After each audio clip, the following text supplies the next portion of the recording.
Going to go ahead and call to order the Budget and Personnel Committee meeting, Town of Chincoteague, April 13th, 2021, 5 p.m.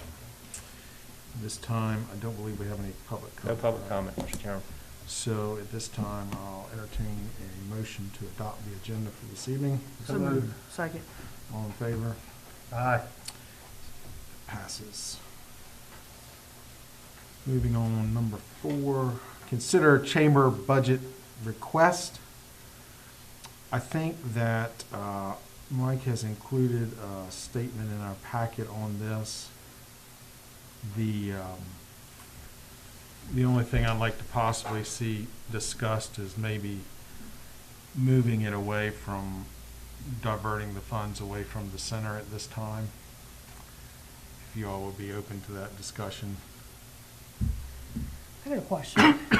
Yeah. Did the chamber, I'm under the impression that the chamber did get a economic boost from somewhere like $70-some thousand. They got half of it now and another half's coming. Economic They development qualified, grant? they ended up qualifying for a PPP loan on the second round, I think. A PPP, yeah, they were loans, that's what they call them, a PPP loan. Yeah, I think that the county has committed a sum, I'm not sure the exact sum, I think it was in the $20,000 range, somewhere in that ballpark.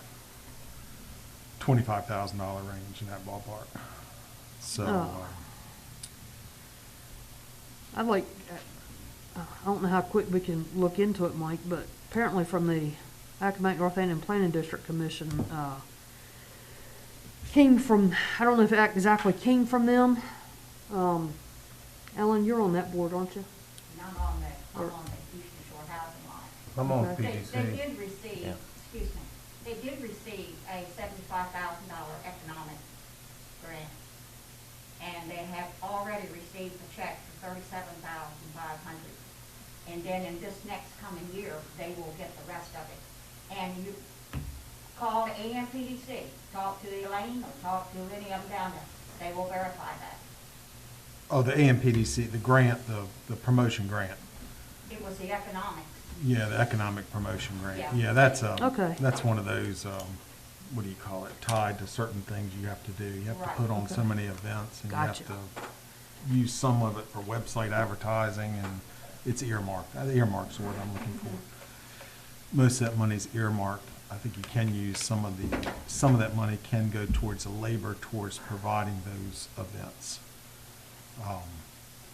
Yeah, that was 75 over 2 years, so 37 and a half That's or whatever. correct, 37.5. Yeah, but that was a tied in earmark grant. Right. Right. I knew I'd read that somewhere. Yeah.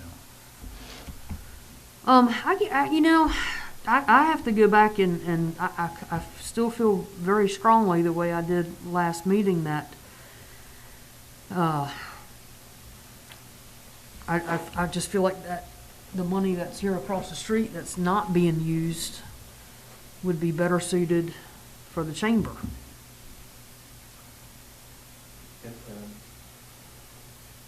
Yeah, go ahead, Bill. So I sit on the authority, and have been since last July. So the one thing I would like to offer is, there is absolutely no income that they can generate on their own right now, given the current conditions that have been set forth by the CDC and Governor of Virginia. So the only money they have to operate under are the money that they receive from the town. Now, they were impacted just as heavily as everyone else was in the beginning, with the reduction, beginning COVID, with the reduction of TOT monies and things of that nature, because that's where the income comes from. So one thing to keep in mind is that they have cut over there in all areas they can possibly cut. Their manager is part-time. She collects unemployment benefits, I believe, the other part-time. Other than having a very, very part-time bookkeeper that just comes in to write the checks when necessary, due to signature authorities and things of that nature, checks and balances. She does do that, but other than that, the maintenance man was let go. The town has been providing maintenance for them. But this is the only money that they have available to them, is what comes to them through the tax money that's provided by the town. So to take that from them would cause an economic hardship in the long run. But the other thing is, given the consideration that may be coming down with the rescue monies, I would really hate to see that money be taken from one nonprofit and given to another, considering that everybody's pretty much in the same boat right now, from my viewpoint from being on the authority. Have we heard anything further on the monies that have been thrown around? ARPA? Yeah, No, sir. so we don't I- know whether we're, I had a discussion with town manager from Ancock today. We're still in the same boat. I hopefully, I'm going to Thursday attend a Zoom meeting with finance directors from across the region, the eastern region here, and hopefully they have some insight on this, but we're still waiting on some definitive guidance. It's still very general at this time. General enough that I'm scared to spend it. yeah.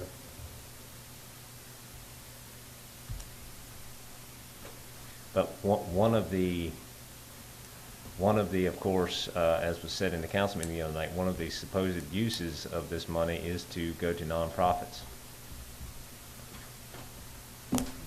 which the chamber, I believe, has a special status as a nonprofit. I'm not even sure what that is. I guess, and I totally understand what you're saying, with that. But I also feel that they're not able to do anything right now. They're sitting there dormant.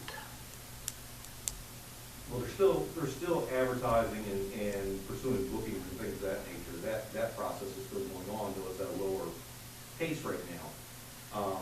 But they are still exploring all the avenues that they normally do within the time constraints that they have. I guess my point with this is, we do have a fund that's available for tourism and beach or for beach purposes. Until we find out more about the rescue monies, if the chamber does need that money now, why not go ahead and follow the same process we followed before? And then once we figure out what's going on with rescue monies and moving forward, we could pursue other avenues for, future reimbursements or whatever, or future grants or whatever. But for right now, the money is there. It's not like we're strapped in that account right now and we can't take the money from that if necessary. Yeah, I think that accounts at 970, I believe, 960 something. And I guess on the other side, along with that, the money you're giving to the center, it's not being spent frivolously at this point. It's No. because you've laid off your staff. Yep. And you're There are basically, no full-time people over there right now. right, you're basically holding that money with the town doing the maintenance. So is the chamber, and reading the letter, let me pull this back up here again.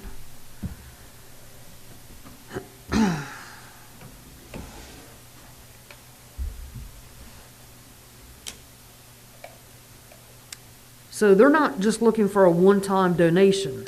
Again, they're asking for, going forward on an annual basis, more than what we're already giving them. Yeah, right now the chamber doesn't get any of the TOT money. It only gets the 5% of the meals tax. I think that's where our opportunity might be in the future, is possibly diverting some of that TOT money that the authority gets and redirecting that to the chamber. Yeah, and we have to direct part of the TOT money to tourism, right, Mike? Isn't that part of the allocation? on Toward TOT? the center?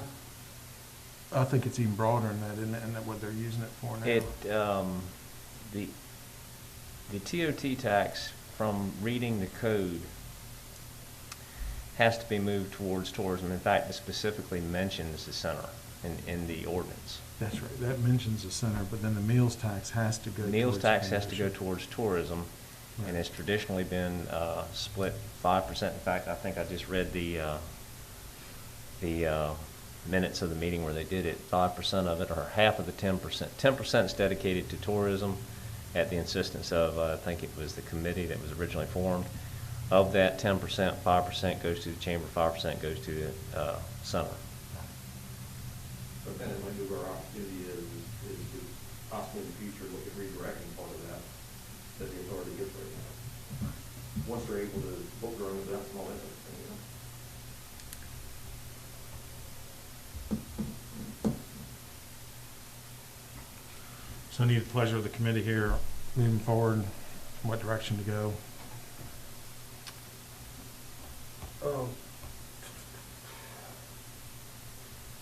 With the TOT money that we're getting, and our transient has been well above what we had suspected it would be.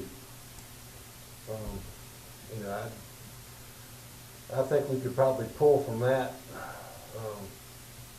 to give them a one-time shot now, so that would hold them over, I guess, until a later date, until we can work on, you know, something. But what that is, I don't know.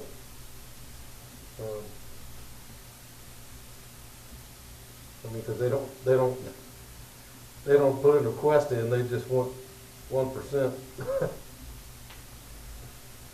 So from the TOT instead of from the beach tourism? Yeah, you're pulling, you know, the TOT money is, in my way of thinking, is directly contributed to by what the chamber does. So if we took it from, you know, our TOT, it would be a cause and effect. They do their jobs better if we get more TOT money.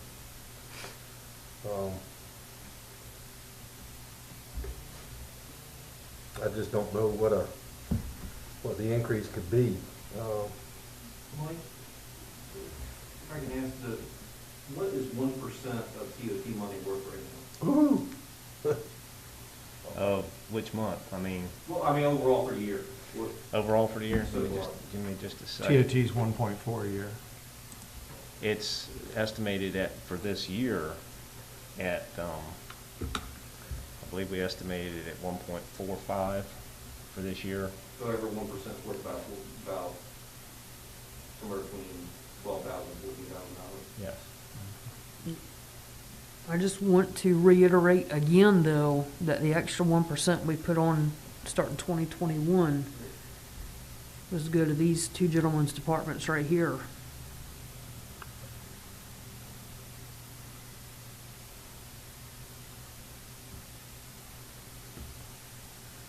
Mike, let me ask you. You just had a letter up there from, which you, believe that came from you. Yep.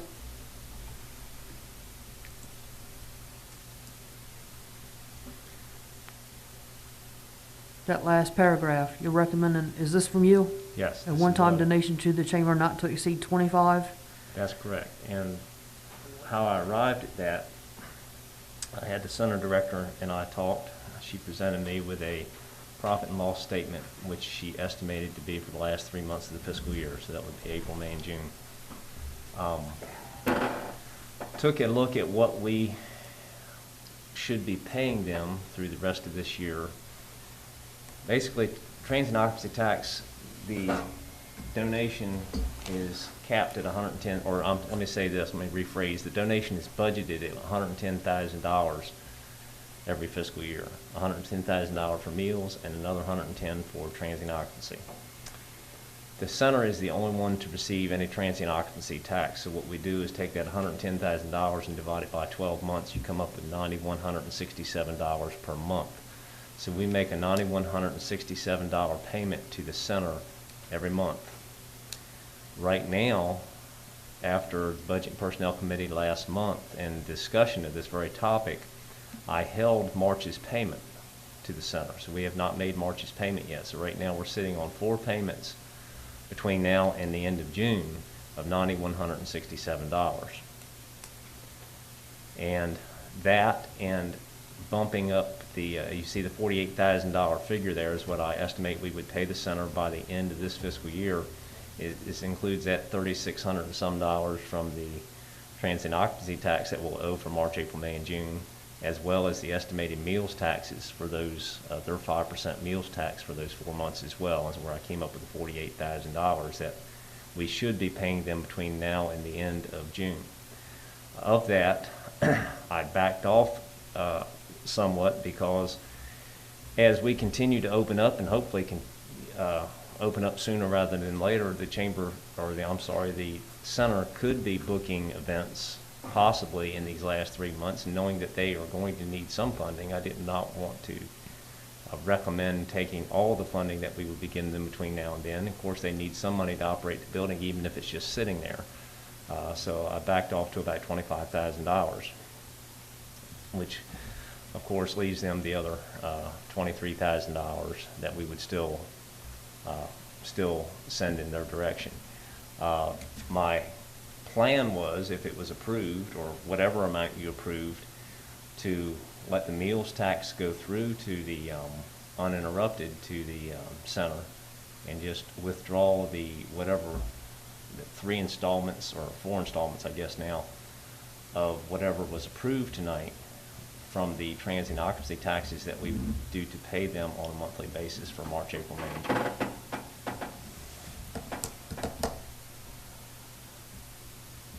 It kind of just makes it a little cleaner as far as the bookkeeping is concerned. We don't touch the meals tax. We let that go through and just withdraw whatever your donation is divided by 4 from the March, April, May, and June payments of the transient occupancy tax that are due to the center. And that was the basis of my recommendation. But of course, it's totally up to whatever the committee decides,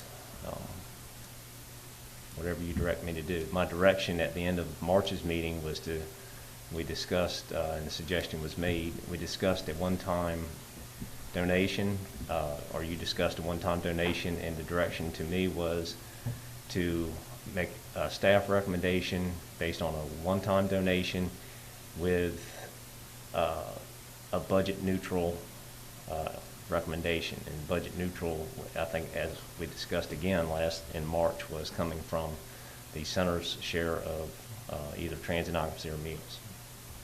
So wouldn't budget neutral also be if we did take the $25,000 from the recreation, or from the tourism and beach fund? Well, it would be, I mean, you're an accounting kind of guy, Billy. I mean, it's going to be pulled out of a fund. It's going to show on our balance sheet as a transfer from one of our funds. Sure. It does not affect our budget this year. Right. As far as that goes. Right. It would be, you would see it again in the budget amendment we're going to do in May as a donation, something that wasn't budgeted that we now have to account for, and that's about the extent of it. It's just not true expense. Exactly. It's not true expense. I would be looking down the line to somewhere next year or the year after to replace those funds, of course, I would be looking for a source of replacement for those. So if we did get the rescue money where it was a donation to the chamber, we could potentially take the 50, let's just say it's another 25,000. We could look at taking the 50,000 from those monies and putting back in that fund, probably, since we already donated to the chamber. And I already have a list of things going with that kind of thing, certainly right on there to recoup this and recoup that. Mhm. It's just that a couple of things I see there that could be flies in the ointment. One, we don't have the guidance yet that tells us what we can and can't do. Although they said nonprofits will be included in this. We don't know what it's a 501c6 or something like that the chamber is. We don't know what 501c whatevers are going to be included. Again, the devil's in the details. We don't know if that particular nonprofit will be included in this or not. So just a thought that might not be as intrusive to the authority would be, if that's what we decide to ultimately take the money from, is that we take 1% of the TOT that's going to them, you know, that $12,000 that we talked about over the next 2 years. You know, that way it's just a little bit at a time versus all at once, to reimburse that, potentially to reimburse that $50,000 that we did donate to the chamber. we could certainly need to come up with something like that to replenish those funds. Yeah.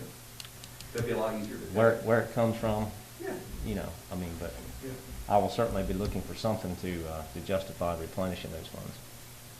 I need, and Arthur, you might be able to help me with this, or even Ellen, I need a little historical background here as to why the chamber only gets meals where the center gets meals and TO. You gotta look at Miss Ellen for that. Well, the TOT tax, that was designated when they built the building over here. Yeah, because And this, the meals tax, and that's why it was 10% on the meals tax, 5 went over here and 5 went to the chamber. But the TOT tax is for over here. That was the agreement with Accomack County when they built it. when they enacted a meals tax on Chincoteague, the bargaining factor was that they would give 10% back to promotion of tourism Right. with the citizens on the island. Right, When they built so, the center was unable to sustain itself, so they then dipped into the TOT to help with the center. And it wasn't established at 10%, it was established as an appropriation on a yearly basis, Yeah, dependent right. on council. And it wasn't a lot more money, and they finally, they cut it down. They cut it was, back to the Like 110. 20-some%, Mm-hmm. and then it went to 17%, and then it went to a flat 110. They capped it at 110. Yep, Right. they did. Yeah. so I would, personal opinion, but I also think we can agree that the chamber drives more tourism here, I think, than the center. We're gonna have to come up with some kind of balance that if the center is gonna stay open and be viable the way it's run now, that the chamber and the center gets balanced out as to what kind of money they're getting. If they're both gonna be, considered driving forces of tourism, and they're eligible for, if they're both eligible for, or if they're not, then we need to make them both eligible for the same thing, is what I'm trying to say. And just one thing I would add there, the mission of the authority and the community center is, yes, to be an advocate for tourism, but also to be an advocate and a resource for the community. So it's not all just about the tourism dollars they bring in, it's about supporting the community. No different than the new parks we're putting in and all these other things that we've done, the firehouse purchase, that type of thing. So it's not just about driving tourism with the authority, so that is the chamber's sole purpose. And if I may too, while Billy and I were speaking just a minute ago, we have to be mindful of that the council has already dedicated 1%, with 1% increase on transient occupancy to public safety. So we've really already spent that money, or allocated it, I should say. And also in chamber, this first year they've come asking for money. But unfortunately, the pandemic here has put a real kicker on our finances. So we've missed 2 festivals, and the third one hangs in the balance here, the Oyster Festival. So that's where we're running into a bad situations over there. Usually it chugs along on its own at a pretty good clip and makes things work. And I think if we can get 100% back open again, we can get to that status again, hopefully. Speaking on the chamber's behalf, but right now there's a bit of a struggle bus going on. And there's so many businesses and nonprofits that are in the same boat. You all have heard me say it up here many, many times that, and there she is, Evelyn. She's heard me say it many times. I have been a huge, huge fan of the chamber. I think they do bang up job. And I think I said it at our last meeting that hopefully maybe by October, they can do the Oyster Festival and all that. And I did say, maybe next year everybody will be on their feet, hopefully. And I don't want to begrudge them of anything. I just want to make sure that we're being fair to everybody. Well, I guess the chamber's more in survival mode right now because the chamber's the only marketing arm the town has when it comes to tourism. And the tourism provides $2.4 million of our budget right now, so we have to kind of coddle that a little bit as we go forward, I think. We definitely don't want to lose that because that's what's kind of providing our cushion here going forward. We had another blockbuster year with the TOT, which is going to save us when it comes to the budget reconciliation process. So, I still think personally the recreation fund is, I'm not quite sure, we're not going to replenish the beach. That's kind of understood. This is kind of, I think, falls right in line with why we have the recreation tourism fund is for times like this, is my personal opinion, as far as using the money. I mean, if you're not gonna use it now, I mean, you've got things shut down, I'm not sure why we're holding that money back If we're gonna do it, I would like to see it come from that. for this one-time deal Mhm. and then go from there. It's my opinion. That's it. I'd be in agreement with that. I mean, I'm like you, I don't see why we need to sit on this big nest egg if we're not gonna use it, so. Right, this is the time, Let's- you know, yeah, let's- state of emergency. Let's do that. I'll make it in the form of a motion that we would, what? Can we discuss an amount? Well, that was gonna be in my motion, but All go right. ahead. I'm- Go ahead, go ahead. I don't have any dog in this fight, I just wanted, yeah, if the motion is made, if it can contain the amount, it would be helpful. Yeah, I mean, for the time being, until we can do some further research, I was gonna match what the county did and withdraw 25. Is that agreeable with everybody? Mhm. All right, so I make a motion that the town withdraw the amount of 25,000 from our Beach Replenishment and Tourism Commission and donate that to the Chamber of Commerce. Second. All those in favor? Aye. Aye. Motion passed. Thank you. Moving on to update on ARP funding. Mike, you've got this one, I believe, well, we've kind of heard a little bit of it. but Yes, and whatever you- unfortunately, there's not much to report here. Not other much to than, report. We keep looking for it. I will say that the county was very helpful during the CARES Act funding program, and they likewise have been trying to be very helpful again with ARPA. I've spoken to Margaret Lindsay, who's the county finance director, a few times. She's very helpful, and in fact, this year, last week, she invited me to participate in a group of finance-oriented individuals, or government finance-oriented individuals that she participates in every other week, who seem to have, and a lot of them are centered up around Northern Virginia and the D.C. area and have knowledge of things. So that's coming up Thursday, and I hope after Thursday, maybe at Thursday's workshop meeting, I'll have some additional information from people who are in the know. But right now, not much more. I put this on the agenda before I knew I wasn't going to know anything else. And I know you are, you're staying engaged, because I know with some of these things, you know, a lot of these localities are very aggressively going after this. I mean, you'll learn more Thursday, I guess, as far as us being,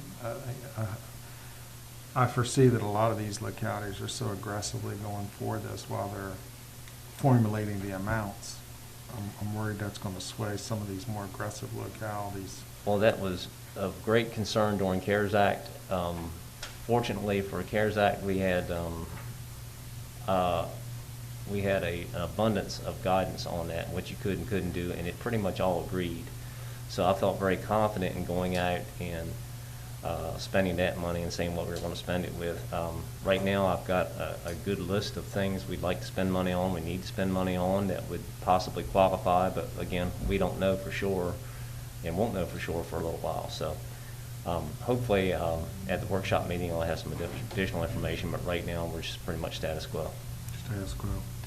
Moving on, review of fiscal year 22 proposed budget draft number 3. Okay, so I sent this out a few days ago.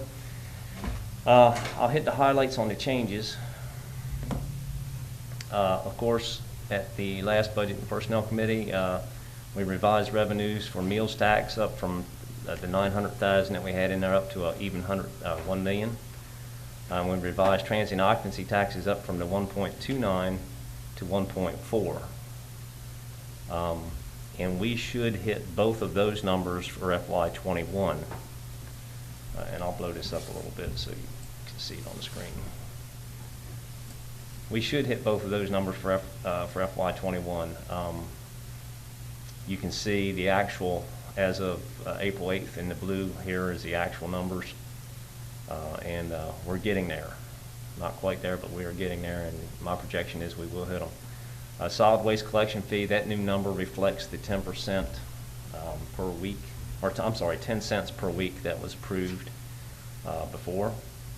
So that's up to $406,000. believe that's all we had on that page, going to general government.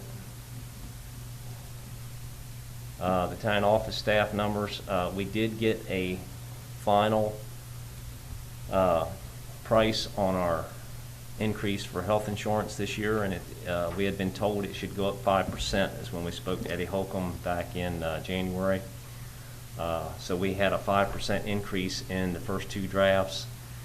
They came through this week with a letter saying it would only be 3%. So this is that saved us a little money, and the good thing here is it didn't go over our estimate. So we actually even saved a few dollars.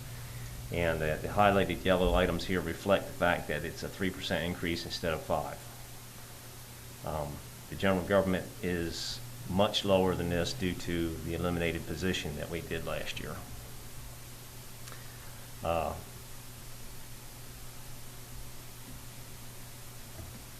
Moving on down, we still have attorney's fees in there in hopes of finding an attorney that'll take us on.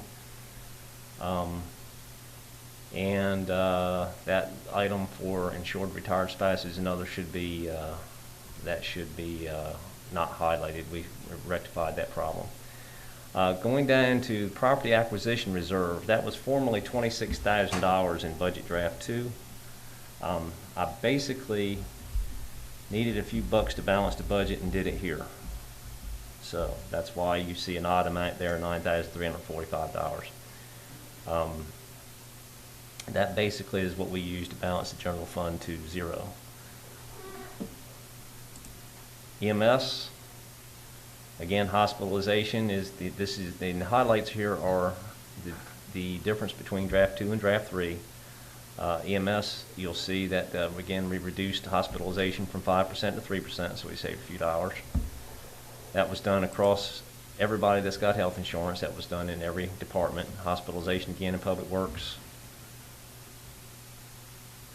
And we removed, at the request of budget and personnel, $55,000 to pave Memorial Park Drive and parking lots.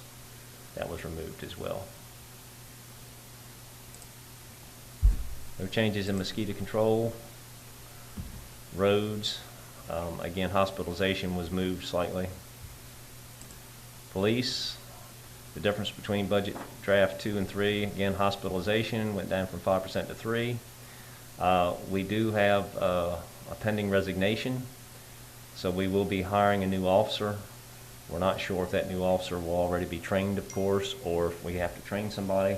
We haven't even gotten any applications yet, have we, Rob? One application, so we did put some money in there. There will be some, because it'll be a new officer, there will be some salary lapse, so we'll gain a few dollars there. And Chief Fisher estimated about $15,000 to train a new officer, so hedging our bets, we put the $15,000 in there, but I deducted the salary lapse from it, so I only added $9,000 to the training allowance to cover the new training of the new officer. The rest of it would be paid for with salary lapse. I have a question. Yes, ma'am. Under police, salaries of officers includes new SRO. Did I read anywhere? I'm sorry, the SRO was removed in this budget draft. I thought it was to stay in until he found out about his grant. Yes, sir. After, our last budget meeting, I got thinking about it that night, and I said, we're putting in for a grant.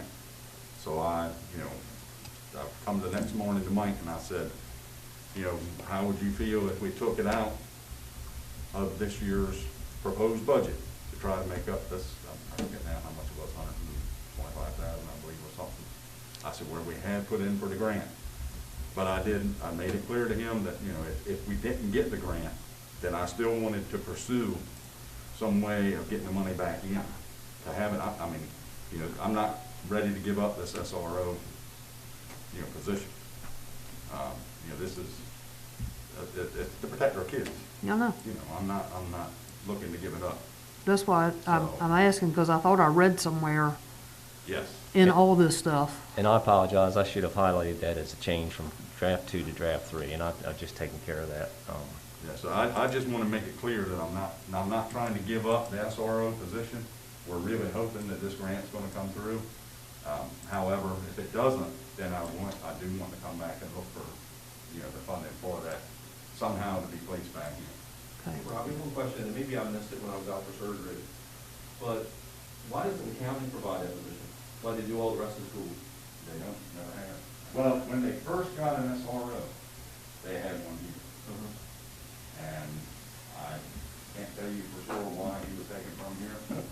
How did they have when they were in school? They have, when the SROs were first included, they had one at each high school. The SRO was removed here at the request of the administration from Shindig High School. For a while, they had two SROs, one at each mainland high school, and they recently added a third. And I'm not sure, I can't remember if that request was from the school board or, I think it was from the school board.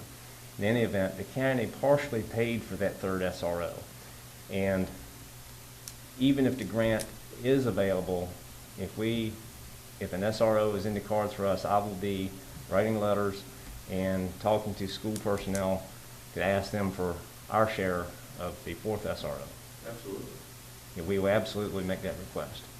I mean, And I'll be employing all the our kids are council less and- important than anyone else's. Yeah, and I Thank think you. that's a good point with Robbie. I mean, you need to be down there at the school board office banging on their door. I mean, if you feel it's a necessary thing for public safety.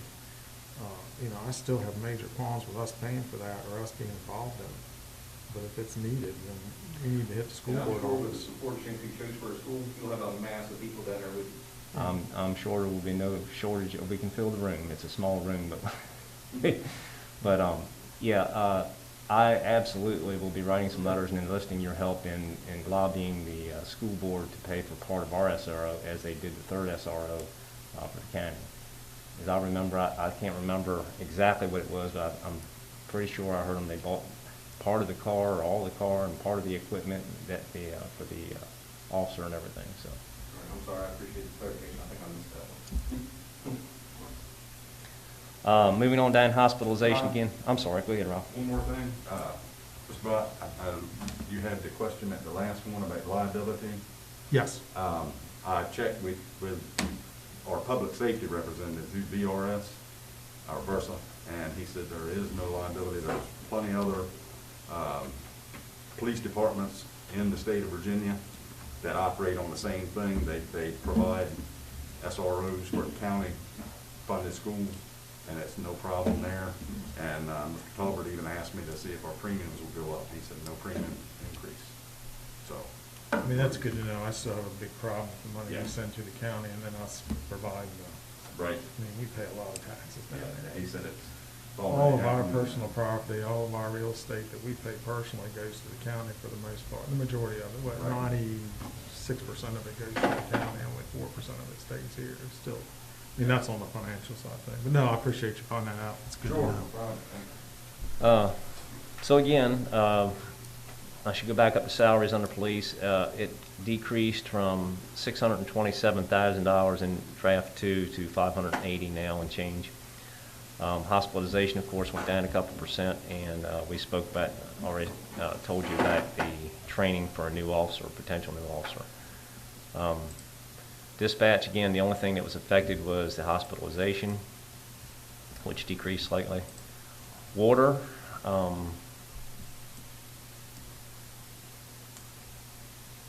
we had a surplus in water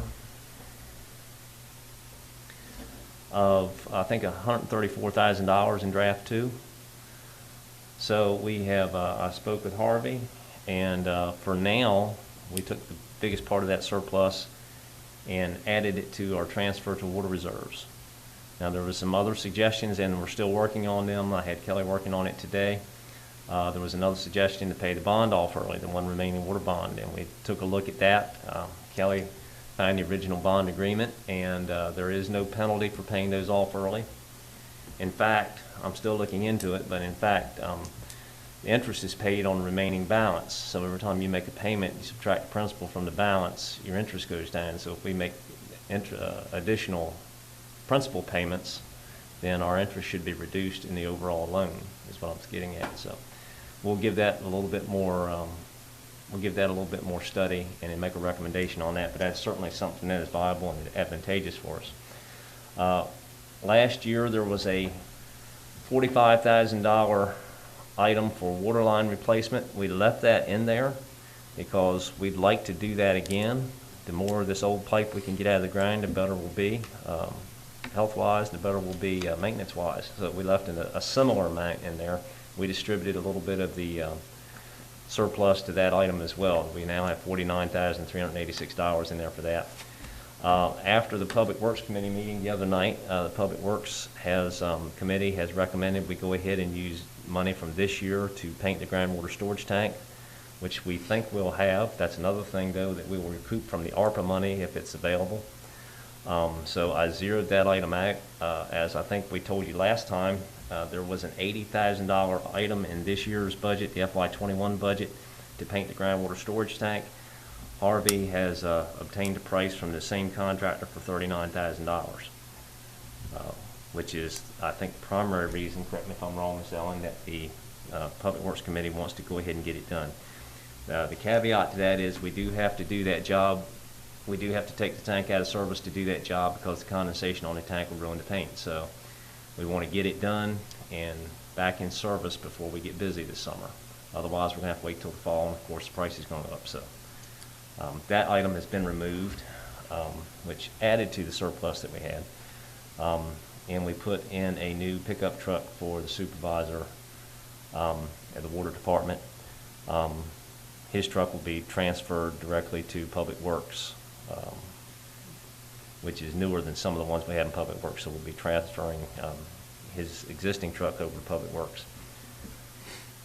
And I understand from Harvey that's what's been done for years to replenish the vehicles in the maintenance department. And there were no changes in the harbor. We don't have any hospitalization for the single employee in the harbor fund, so there was no changes there. No changes in the trolley fund. And if you look at the last page, total expenses versus revenue, down at the bottom you will notice the general fund, harbor, trolley, and water all balance at zeros with a total deficit in the budget of 0. This is one version of a balanced budget. Of course, if there's anything that the committee wants to change or recommend or send me back to the drawing board on, we're here to do that. Just speak up and let me know, and it certainly is not the only version of a balanced budget that we can have.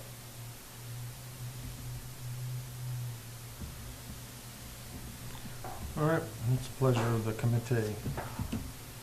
Ready to move this thing on? Yes. Yes.